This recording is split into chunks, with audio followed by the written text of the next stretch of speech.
בממלכה רחוקה, בלב המדבר הבבלי, חי מלך קפדן ורציני מאוד. הוא אהב להראות את חוכמתו לכל נתיניו, אך בפועל, לא פעם ולא פעמיים, פעל מתוך גאווה וכעס. יום אחד, בעודו יושב בארמונו המפואר, עלו בליבו מחשבות. האם יש בעולם דבר בלתי אפשרי? האם מישהו יכול ללמד אפילו חמור לדבר? המלך קרא לאחד מיועציו, אדם חכם, אבל גם ערמומי. כשהיועץ נכנס לאולם, המלך הצביע על חמור שעמד בצד ואמר בקול רם, יועץ, גזרתי עליך משימה.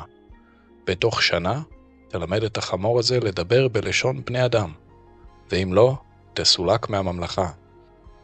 האולם השתתק, השרים הביטו זה בזה, חלקם חייכו בבוז, אחרים רעדו מפחד. הרי זה עונש נוראי, במסווה של משימה מגוחכת. מי יכול ללמד חמור לדבר?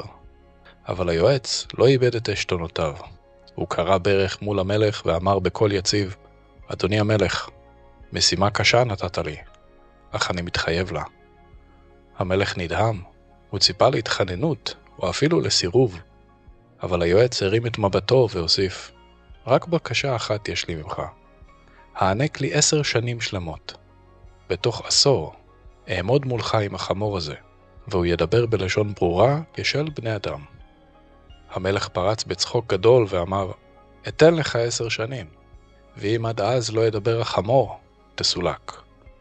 הקהל פרץ במחיאות כפיים מבועלות, והיועץ יצא מהארמון כשהוא נראה רגוע להפליא. בדרך חזרה לביתו, ליווה אותו ידיד קרוב, ושאל אותו בדאגה, תגיד לי, האם יצאת מדעתך? מי יכול ללמד חמור לדבר, גם אם היו לו 100 שנים? היועץ חייך והשיב, חברי היקר, אל תדאג. בתוך 10 שנים, או שהמלך לא יהיה עוד, או שהחמור לא יהיה עוד.